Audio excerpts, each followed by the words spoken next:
G'day everyone. Welcome to another installment of our top five list. So this week we are doing the 2000s, the noughties.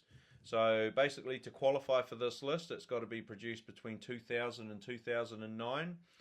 Ideally, something that was first production in the 2000s is kind of what we're aiming for. We haven't given that stipulation to ChatGPT, so we're on our own on that one. But so number five, ChatGPT has listed the Honda RC51.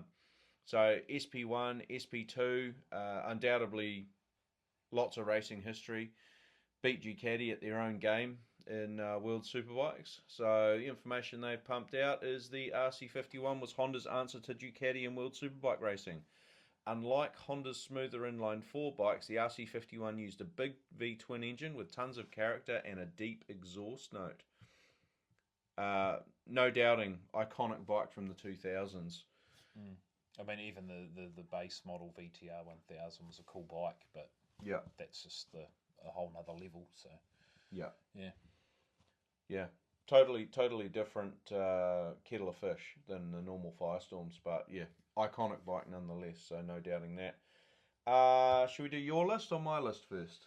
We'll start with your list. okay. You've basically stolen all of my choices, so I've had to come up with some a little bit more obscure choices because we didn't want to have the same bikes. Because Yeah, unfortunately, you and I have very similar taste in bikes, don't we? yeah. I think we We do. both we both like very similar stuff. Yeah, I would say. Mm. So it was tricky to. You're shaking Gavin's head. Oh, sorry. It was tricky to This is Gavin come the up robot. with come up with different bikes. But I've started my list a bit like we did in the last one. I've Mm. started with another Harley, and it's the XR 1200. Yep, 2008. Yep. 1202cc V twin. Yep. 5 speed. Ooh. I'm not sure. Based on the Sportster platform, so most of them are 5 speed, but I'm actually not sure about the XR 1200 whether they added a 6 speed to that or not. Oh, the comment section will sort that out. But Yep. it was something different from Harley. It's I like the styling. I actually remember down at we were down at Sound of Thunder, and there was a few guys racing them, and they look really cool. Sort of built into a race bike, and it's just a bit different, and it's, particularly from Harley. But yeah, they're really cool. Heaps of character. V twin. The A little bit sporty too. From Harley, like they got reasonable amount of lean angles and stuff like that, so you can hustle them. Mm. A little bit every more time I than. see one, I'm just sort of like, yeah, that would be cool, and you know, but whether or not I'll ever pull the trigger on one. Yeah, whether you'd like one or not. Yeah, but definitely on my top five for that. You're era. shaking Gavin's head quite a lot. Yeah, that's all right. He'll live. On my list for number five, I've got a really left field choice. It is the 2002 FB Mondial 1000. Now, Paiga? I don't know how to pronounce it, but it's Piega. We actually saw one of these down at CMG Motorcycles in Christchurch when we did our South Island trip, and what a stunning piece of kit that was. You remember it, don't you? Yeah. I mean, I've never seen one before, so I'd only seen them because I play a lot of motorbike games and stuff, and it's something that features really frequently in motorbike games. So I knew what it was, but I'd never seen one in the flesh. If you ever get the chance to go down to CMG Motorcycles in Christchurch, they've got like a whole group of car dealerships, but throughout it they've got bikes in the car dealership as well, and there's some really iconic stuff, and even a little secret collection. They got a big collection of motors and stuff there as well, so really cool place to go and have a look. But yeah, so it sports the the RC51 engine, the V twin from the Hondas. So you've got some pretty crazy styling and Honda reliability, so it's a pretty winning package. And I don't know how much they're worth. Probably way more than I can afford. So, but that's on my list at number five. Yep, good choice. I mean, as I said, I didn't know anything about them until we saw that one, and yeah, really cool bike, really unique build. Had carbon fibre all over it from memory, just all the good stuff all over it. Cool styling, and yeah, pretty recognisable engine. Yeah, and it sounds good too. Yeah, They do sound good. Yep. Right, number 4, ChatGPT. They have given us Yamaha YZF-R1. Now, they don't specify which model year, so could be flat plane, could be cross plane crankshaft. Yeah. But they've got here, the R1 defined what a modern superbike should feel like in the 2000s. Lightweight, brutally fast, razor sharp. Every new generation pushed performance further and influenced nearly every sport bike that followed. I'm assuming they've got the flat plane crank motor in here because Well, it was '08, I think, when the the cross plane was came out. late Yeah, in the but 2000s. like we sort of said in the last video, they brought up the R1, and the R1 has always been that nameplate has always been a real performer in its segment. So it would feature, you know, even if you did a current era list, it's still going to feature in that list. It's such a well known bike. It's like sort of some of the Ducati range. So not surprised that it's on there, and yeah, it's definitely always been an iconic name, the R1. So yeah, fair call from Fair them, call for number 4. Yep. Okay, and we've got Gavin's list here. Number 4, you've got the Yamaha VMAX 2009, so the 1700 or 1679cc V4 bike I've owned. Yes. And I think that's possibly what's pushed you to fit it into your list after you rode my one. Yeah, I mean, they were always something really cool. They sort of did they define the, what do they call it, like the super cruiser or the hyper cruiser? Well, it was more category? a muscle bike, really. It wasn't really good at being a sport bike, and it wasn't really good at being a cruiser. No, It was kind of its own thing, because then you had the Diavel yeah, things like that followed, and obviously the probably not the original Rocket 3, but certainly the new Rocket 3 yeah, you could probably put in that category as well. yeah. But it was definitely a very sort of unique category, and that thing was so nicely built. The engine was fantastic. It actually handled well for a big... The engine was outrageous. Oh yeah, there's power everywhere, and it was smooth.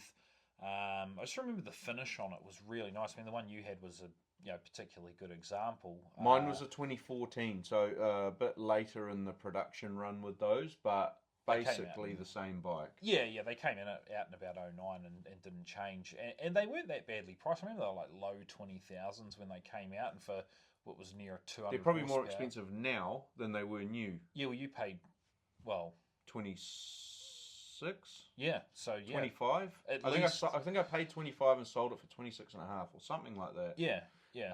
So they are worth good coin. And I mean, like they were knocking on 200 horsepower. I mean, it was a pretty... Mine was 210. Oh, yeah, yours have been tuned, yeah. But really cool bike. Stupidly low fuel range because they couldn't fit a decent sized tank in them. But just trying to remember, was it 14 litres or 13 litres? I remember you saying you got 90 kilometres out of a tank. That was my worst tank range, 90 kilometres, yeah. And that was part of the reason I got rid of it, is because, if you want to ride it anywhere in anger, then you can't go far. No. You can go basically between petrol station to petrol station. It did sort of ruin it. You could buy extended range tanks and things like that, but they were like $3,000 by the time you imported them and everything. It was just going to be another money pit. The reason I bought it originally was because I wanted something, because I had an MT10 SP and I had my Harley at the time. That's right. And I wanted something where I could put both bikes into one. And I thought, well, that VMAX would actually be a really good candidate for that. Yeah. But it wasn't until I actually owned it, figured out that, one, it doesn't have cruise control, which wasn't a game changer for me. But when both of the other ones did, it was really hard to go from having it to then not having it. Yeah. So that was a real game changer for me. Sorry, not game changer, deal breaker. But I did have a workaround. You can get those things that lock the throttle and all that sort of stuff. So I could have lived with that. The other thing that really bugged me was the tyre selections. Oh yeah, because it had 18-inch wheels on it. So trying to find like sticky rubber or sport touring rubber, there was only like 2 or 3 choices of tyre that I could go with. And it was just very annoying. And the other thing was the gas range. But as far as being like, a unique, interesting, cool bike, it ticked all the boxes there. Oh yeah. It just wasn't enough for me to be an only bike, and you know, it just didn't live up to what I was hoping it would do. But I don't know if I'd blame the bike for that. It's probably just my not doing enough research before I bought it. But anyway, I still don't regret owning it. I made a little bit of money on it, and it was a very cool bike. And I would recommend that everyone should at least try one. They sounded awesome too. Like mine had the cats deleted on it, and it sounded really cool. And it was fast, man, and it handled good. Way better than a lot of people give it credit for. I think the old VMAX had that stigma where, you know, you can't send it around a corner unless it's a straight corner. You know, and the brakes were terrible. But I would say that second gen VMAX, they fixed a lot. Does not fall into that category at all. It was awesome. Yep. Right, so my pick, probably not too far left field considering I actually own one.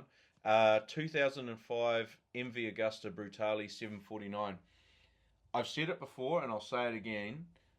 I think the wheels on that bike are the best looking motorbike wheel, in my opinion. Oh yeah, no, they do look cool. They are so cool, and they do things to me when I see them.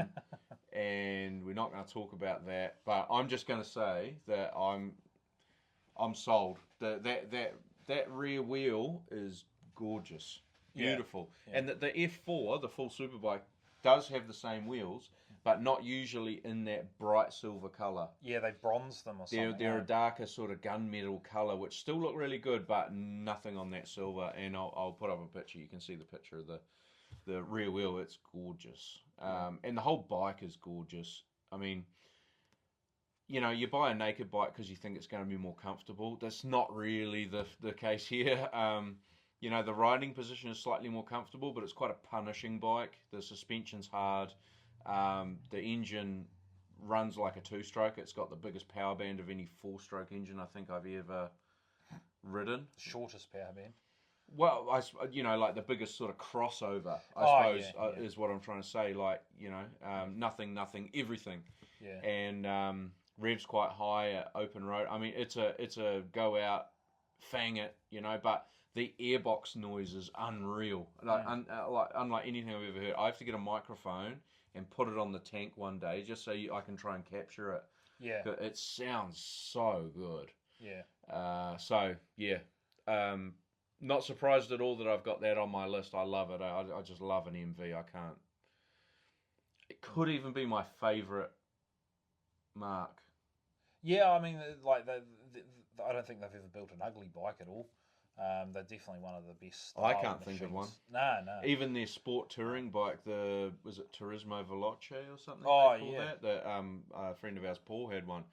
They were cool. Gorgeous looking bike. Yeah. Oh, such a good looking bike. And the sport tourer sort of adventure-y, I mean, it's not an adventure bike, but, you know, that sort of style, not famed for being overly pretty. But that one I would say is. Oh, definitely, yeah. It is a cool bike. And they're a rarity as well. So, you know, whenever you see one, it's not only is it really good looking, but it's not something you see every day. So if you rock up on an MV, you're usually the only one there on an MV. You're lucky to be there at all, really. Wow, there is that. Reliability can be questionable, but I'm a four-cylinder MV man predominantly. I like the four-cylinder stuff better, but I don't think it would stop me owning a 3. It'd just be a much later model 3 if I was going to go with one. I wouldn't get an early model one, I don't think. Yeah, those dragsters. I like the dragsters. Cool. Yeah, I was just about to say the same thing. I do like the dragsters. But, no surprises there. So, number 3.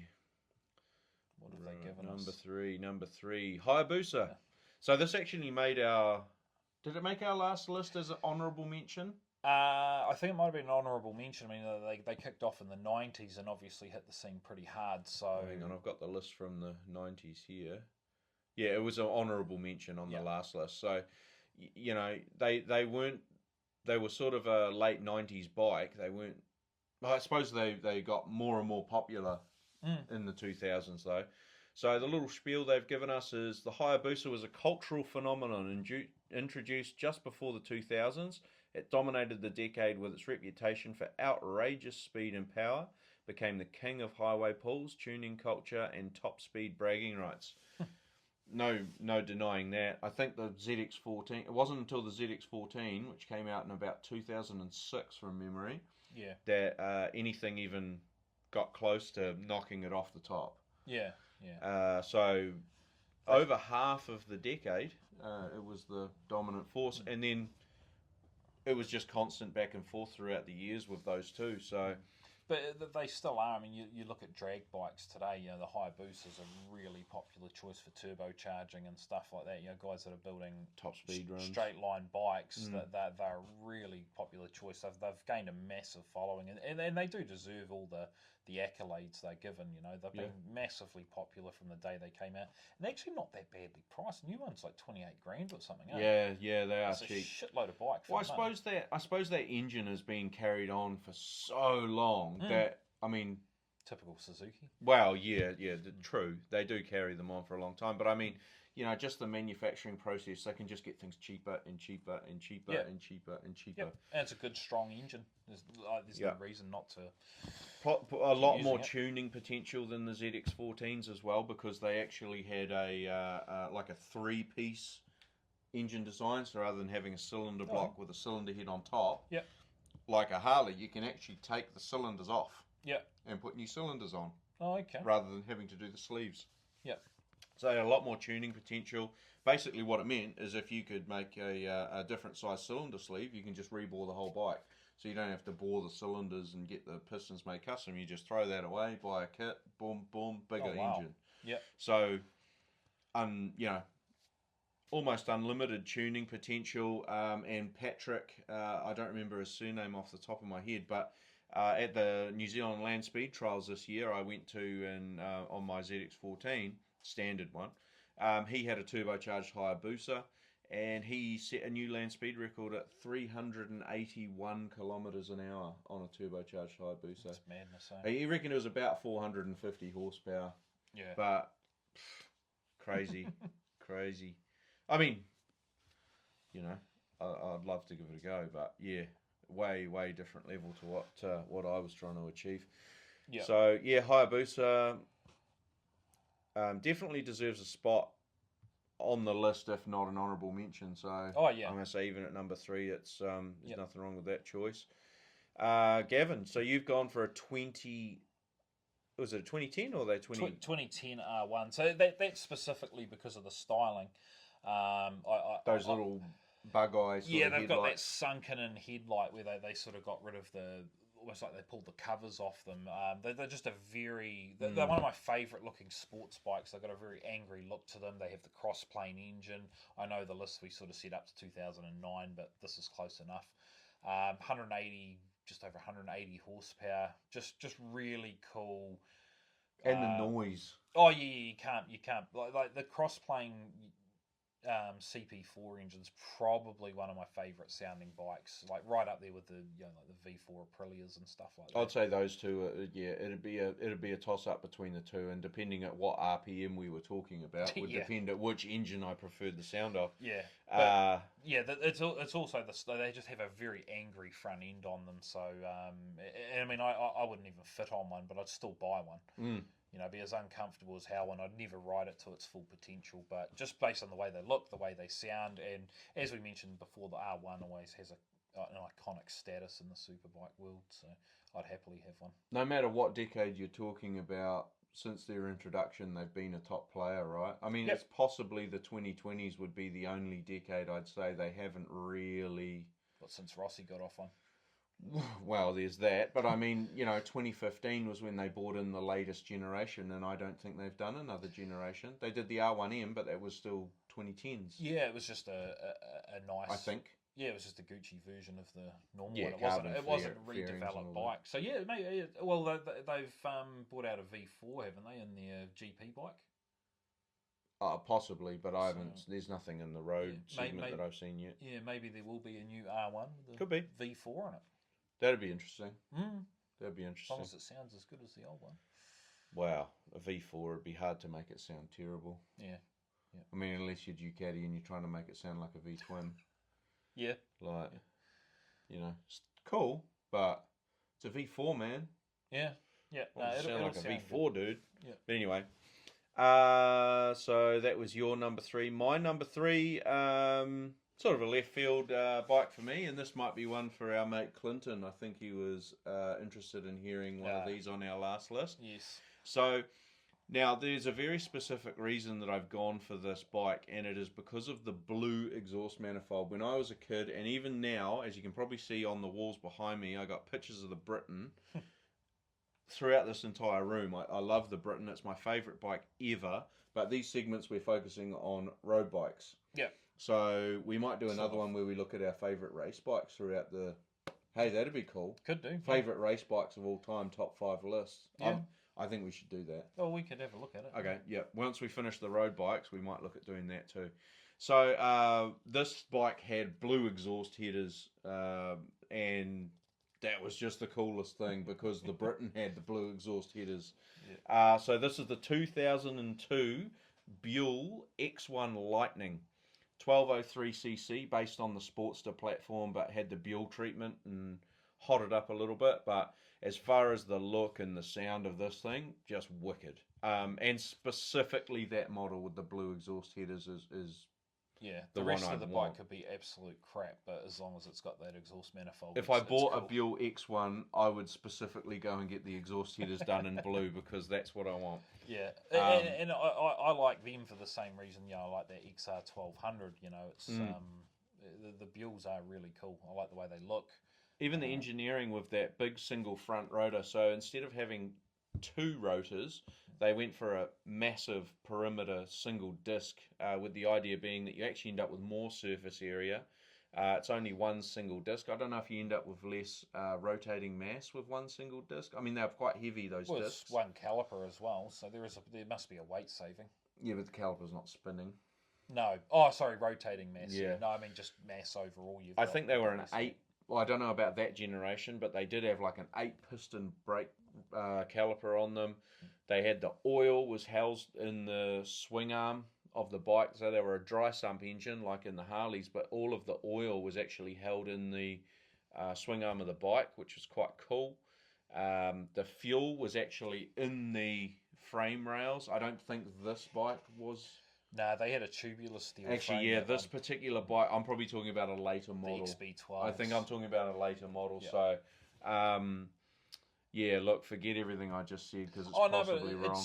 It's still why Buell was the Buell I like engineering them, and why people like them, because they did things differently. It was something completely different from your run of the mill bike. So I think the XB12 is the one I'm thinking of. Yeah, that they did that sort of stuff. Yeah. Yeah. So anyway, forget about that. But Cool. still, the blue exhaust headers, it's made the list. Okay, so if you want to make my list, you got to have blue exhaust.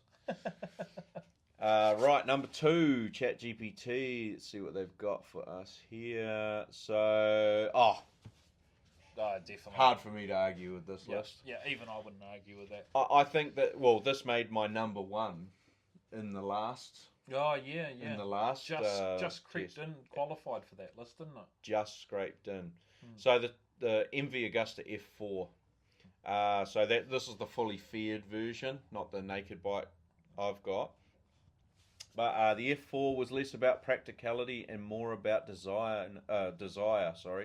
Designed by legendary Massimo Tamburini, it became famous for its sculptured bodywork and iconic quad exhaust pipes under the seat. There was so much about that bike that was just... Mwah. Oh, yeah. Oh. Like, you didn't even need to change anything on it because it looked so good. You wouldn't even change the exhaust system because it looked so good from the factory. I remember Arrow did a aftermarket exhaust for the race bikes, and it was just 2 singular pipes, more like the 916 had, and I was like, even though it sounds better, I'd still keep the factory exhaust because it looks so much better. Yeah. MV must be one of the only motorbike companies where the original exhaust looks better than most of the aftermarket options. It does, yeah. Especially the triples, how they have the 3 tail sections on them. Even the Brutalis with those twin sort of shotgun pipes look awesome. Yeah.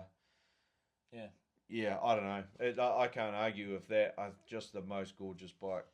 And I will have one day. Yep. One day. And I'll never ride it.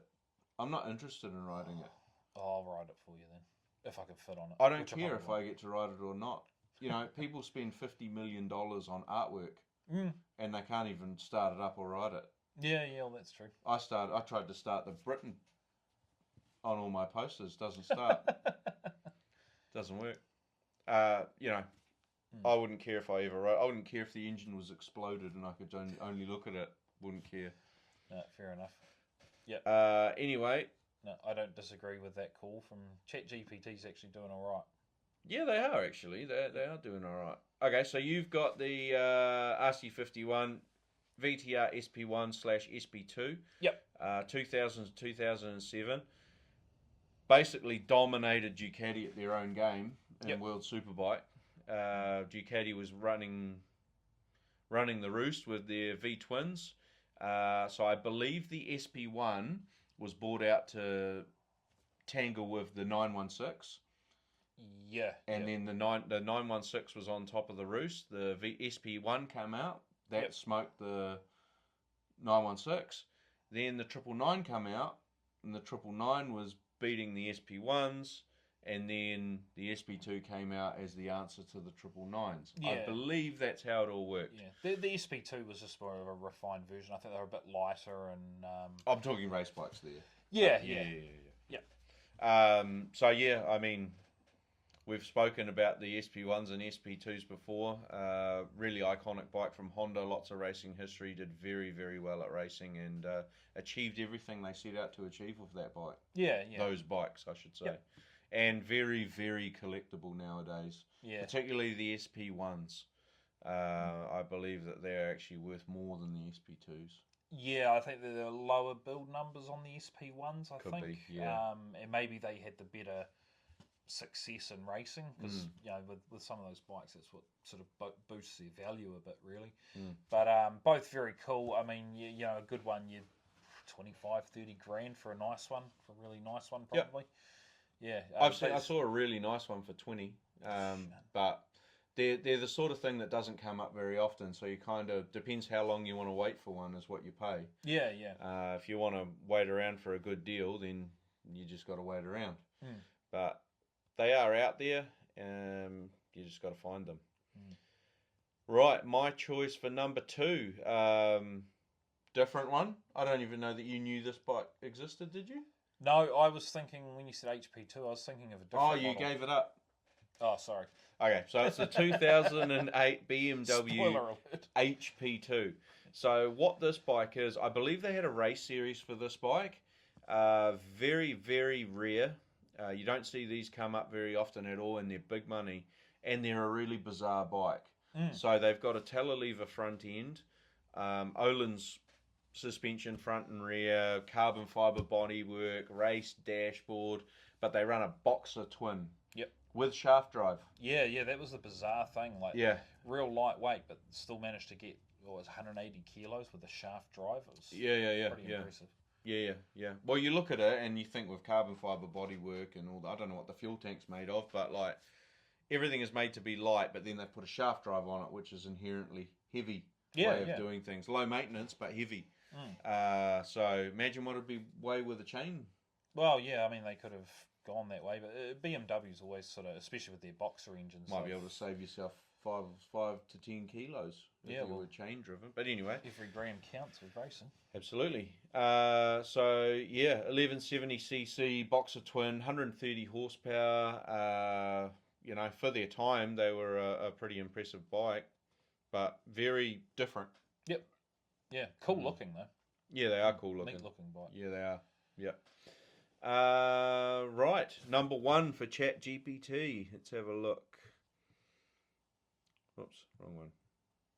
Number 1 is... I can't argue with this one either. Ducati 1098. Had a 1098, and everything you hear about them is basically true.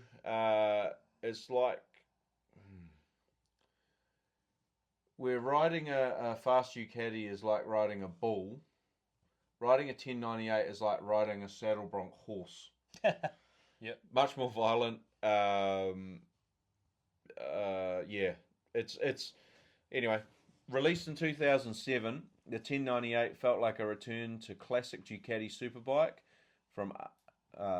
After the controversial 999 era, It had aggressive styling inspired by the legendary 916 family, a thunderous V-twin engine, and race-focused handling. So basically, they had the 916 series of bikes, 996, 998, and then they went to the 999. The 999 was a real controversial bike. You either loved it or you hated it, or there's not many people who sat in the middle with that bike. Yeah. I personally loved it because when that bike came out was when I was a teenager. So the 916 was no longer the Ducati that was on the poster or in the calendar. It was the 999 because that was the new thing. Yep. So when I grew up, that was the poster bike. Yeah. That was the pin-up bike. In the same way that the Countach for people in the the 70s, 80s probably had the Countach and they loved that car, and then the Diablo comes out later, don't like it as much. My generation had the 999 as the pin-up Ducati, so that's probably why I love them so much. Yeah. And always aspired to have one and got one. But I did have the 1098. Funnily enough, I actually traded my Harley for 2 Ducatis. So I traded for a yellow 1098 with a grey frame, and I traded it also for a Ducati 749S, which is the same sort of design as the 999, just with the smaller engine. And I had to decide which one I liked better, and I was going to sell the other one. I ended up selling the 1098. I think part of it was because it did feel like you were riding a more modern bike than the 749. The 749 felt like you were riding something a little bit more classic. They still had the dry clutch. I just felt a little bit more special on my 749. And when I actually ended up trading my 749 on my bagger that I got, the BMW, that's right. I missed it terribly, and it wasn't long, was it, before I ended up going and finding this 999. From Wellington, and I missed it terribly, that 749. Yeah, that was a cool bike. It was a big regret. You rode it and you were quite surprised. You liked the motor in it, eh? Oh yeah, it was the engine was fantastic. You could beat on it quite a bit, and it didn't really punish you too badly. You know, it was a very rideable bike. You need to try the 999. I will one day. One day. You have to fold yourself onto it. Yeah, but yeah, the 1098 was cool. It looked cool, but yeah, I don't know. It just didn't sort of. I didn't actually get a chance to ride that. You didn't own it for long enough. No, I didn't. No. It just didn't seem quite. I think the colour was a big thing for me. I just didn't gel with the yellow. And what I'd originally planned to do when I got that bike was I was actually going to get it painted red. But the problem is the actual frame of the bike on the yellow Ducatis is grey. Oh yeah. And the actual red 1098s had a red frame. Oh, so it never would have looked right unless I stripped the whole bike down to nothing. Yeah. And I didn't want to do that. No. So, yeah, the 1098 was sort of short-lived. On-sold. Right. Gavin's list. Number 1. Now, I think that's my first Ducati I've had in the list. Any list? Yeah. And you kind of stole one of my. Oh, you know. Well, not that version. Yeah. But that's kind of stole one from me. Well, I think it shows how cool they are. So my number 1's the Ducati Monster S4 RS, and particularly the Tricolore model, which was came out in 2008. So it was a special edition of the S4R, which. RS, sorry. So it had really cool styling. That they gone to they used the colours of Italy, the white, red, and green. It had the 999 engine, which was shared with the RS model, which the deep sump. Yeah, which they had over the standard S4R, and it had all the Gucci shit on it. It had Olin suspension and Brembo brakes. It was just sort of like the pinnacle of the gold wheels. Yeah, well, they were sort of that almost bronze type wheel, and the same with the frame. It had that sort of bronzed frame. It's just really nice, and the S4R really was the best looking monster in my opinion. Some people say, "Oh no, they should be air cooled." I don't care too much. I like the S2R. Yeah, they are cool, and I get that people like them air cooled, but I just always loved the S4R. Even the standard ones, they've got the white wheels. They're always trimmed in white, and they have the white wheels. I wish Ducati had sort of kept that styling through to the new monsters. The new ones, as I think we mentioned in the last video, they've just gone a bit too safe. They've gone away from the trails frame. They've gone away from the dry clutch. All that iconic stuff that made the monster like probably the best looking naked bike next to an MV. They've tried to make them easier to live with as they sort of progress throughout the years. Whereas the old ones were more of a niche sort of person that would buy them. Yeah. You'd have to be a Ducati fanboy to really go after them because, things like the dry clutch made them a bit average to ride around town. They were very grabby, obviously quite noisy, sounded like the engine had exploded. If you had a dry clutch Ducati that wasn't rattling, the engine probably was exploded. You know what I mean? Like there was a lot of things that people didn't like about them. They were probably in the same way that Harley was forced to up their game. Ducati was probably forced to up their game to continue in the market as well. Yeah. I mean, in name of efficiency and usability and stuff, they've changed it, but I don't know. I'd like to see them go back to the more traditional styling and their traditional roots. I think it would just make a cooler bike. Surely they could sort of mold the two together. Yeah. I mean, MV is still doing a lot of trellis framework. Oh yeah. But that's my number one, and probably if I had the money to go out and buy anything I wanted, that would be probably at the top of my list of any bike that I would hunt down. Your number one road bike. It would be one of the first bikes I'd hunt down. You win Lotto tomorrow. That's what you're looking for. Yep. Okay. They're one of the coolest looking naked bikes, and I like naked bikes because I can fit on them.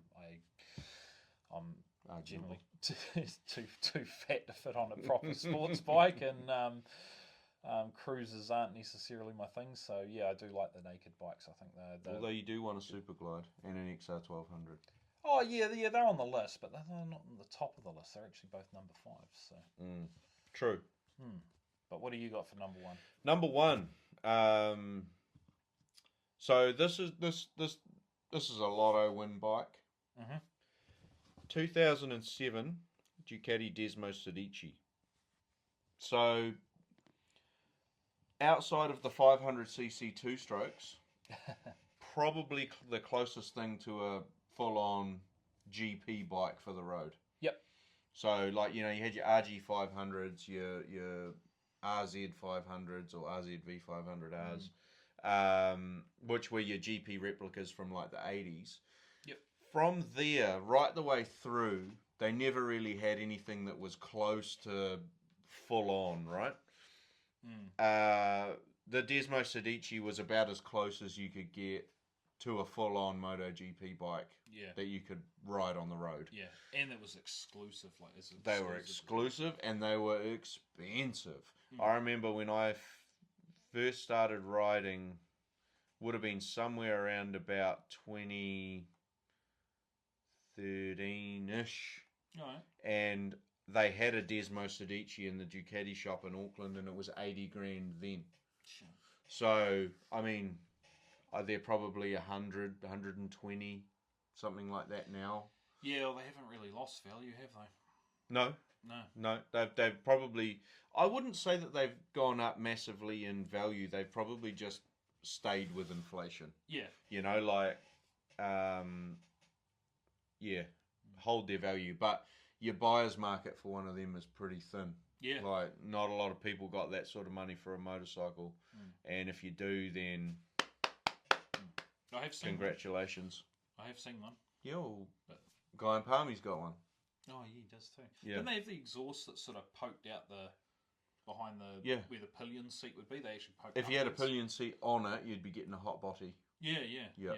Yeah, they come up out of the rear fairing. Yeah. Really cool. They are cool. Yep, very cool. And they sound amazing. Yeah. Oh, They sound like a MotoGP bike. Yeah. And then, obviously, Honda brought out the RC213V. Yep. which was 15, I think. it was quite a bit later, and that was the same sort of deal. GP bike for the road. Yep. Big money. Don't even know that there's many in the country at all. I think there was 3 sold. Obviously, I've seen one of them with the carbon kit on it. I've never seen one. And I know there's at least one other one that was bought with a road kit on it. Yeah. With all the white and red HRC colours. Real cool looking bike. Yeah. The carbon one, obviously, it's like the carbon race kit, but it's got like no lights. It doesn't actually look that. I mean, it's cool because of what it is, but looks a bit less special. Yeah, the road one actually looks really nice. The HRC colours look really good. Yeah. So yeah, that concludes our list of the 2000s. We have got a couple of honourable mentions that we're going to bring up as well. So the first one being the K5 GSXR 1000. And that's a bike that still demands respect today. That's still a real contender for things like racing machines, race sidecars, obviously race bikes in general. The K5 GSXR engine was just a legendary engine from Suzuki. Yep, and they still build it. I think the 1000 GT and the GSX S1000, I'm pretty sure they still use the K5 engine, and why not? They're a bit like the Booster engine. They've been around a long time, but they tick a lot of boxes. So yep. So no doubting that one. The next one is the BMW S1000RR. Now this is a bike that sort of rewrote the superbike rule book, right? Because this thing come with like heated grips and cruise control. Yeah. Like touring bike stuff. Even when touring bikes didn't have heated grips and cruise control, and they were a weapon, absolute weapon. They just literally rewrote the rule book on how to build a sport bike. And I've always continued from then to be a real reputable sports bike. I mean, they're definitely top tier.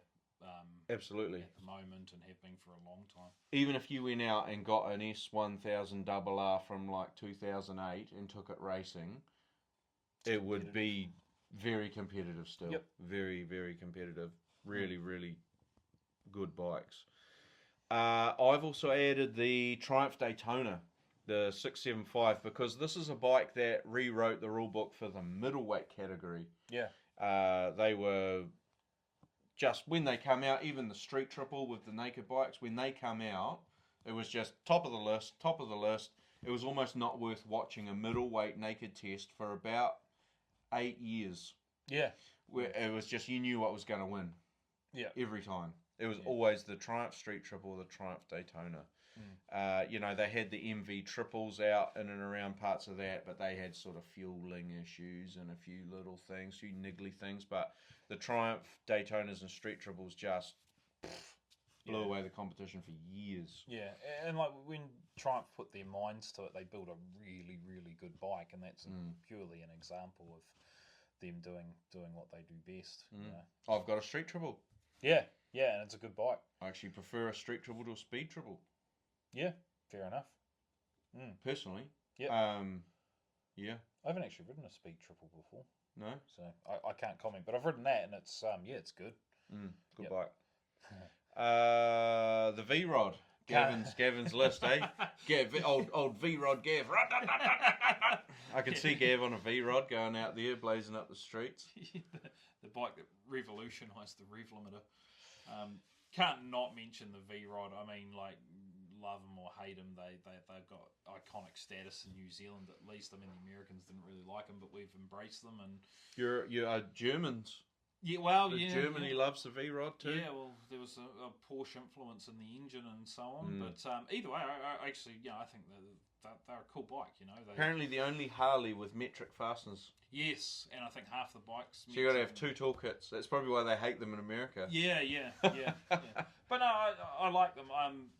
They're all over the place in all shapes and sizes and so on. People modify the crap out of them, and why not? It's got to make the list. You can't deny that engine is obviously very well built, because the abuse that those things withstand on a daily basis in New Zealand anyway. Oh, they get thrashed more than a rental car. Oh yeah, Yeah. You don't want to buy a second-hand V-Rod. No. No. The term "one careful owner" just doesn't Yeah, it doesn't really work. apply to it. No. And it's possibly the reason they probably hated them in America too, is because a lot of them were only a 5-speed too, weren't they? Yeah, the early ones were. So big long open road. Yeah. And they were higher revving, which wasn't really in the sort of Harley ethos, I suppose. Typical. But did they go 6-speed in the later ones? I actually don't know. Comment section will fix that up for us. Yeah. But yeah, I know that a lot of them were 5-speeds, and that was probably a deal breaker for the Americans cruising down their big long highways. Yep, fair enough.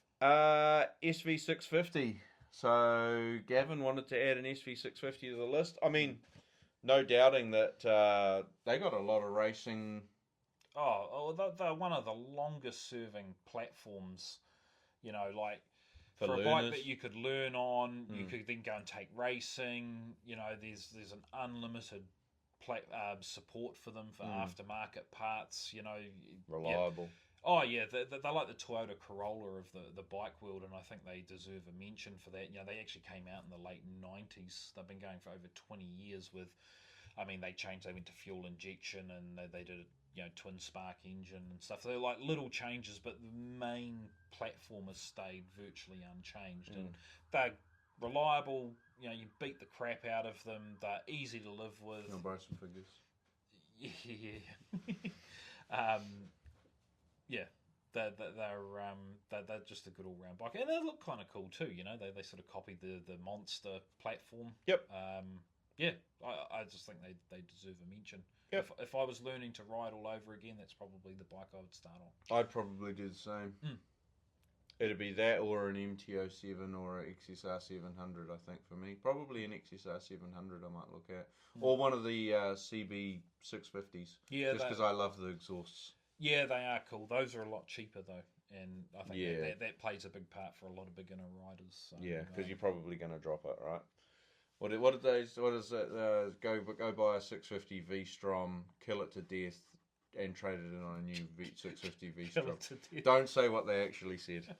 Beat the daylights out of it. Yeah. I learned to ride on a 650 V-Strom, and that thing was not a great example, but almost 100,000 Ks of abuse, and it that one was pretty used. Oh yeah.